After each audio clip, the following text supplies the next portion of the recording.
স্বল্প আয়ের মানুষের আর্থিক নিরাপত্তা নিশ্চিতে ফ্যামিলি কার্ড কর্মসূচির উদ্বোধন করেছেন প্রধানমন্ত্রী তারেক রহমান। নারী প্রধান পরিবারের নামে পরীক্ষামূলকভাবে এই কার্ড চালু করা হয়েছে। বনানীর টিএনটি খেলার মাঠে সকাল 11টার দিকে ফ্যামিলি কার্ডের শুভ উদ্বোধন করেন প্রধানমন্ত্রী তারেক রহমান।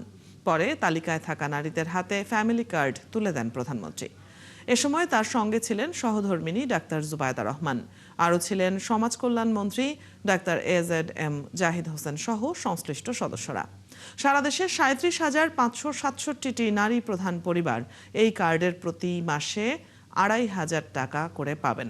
ভাতা দেয়া হবে উপকারভোগীর পছন্দ অনুযায়ী মোবাইল ওয়ালেট বা ব্যাংক হিসেবে।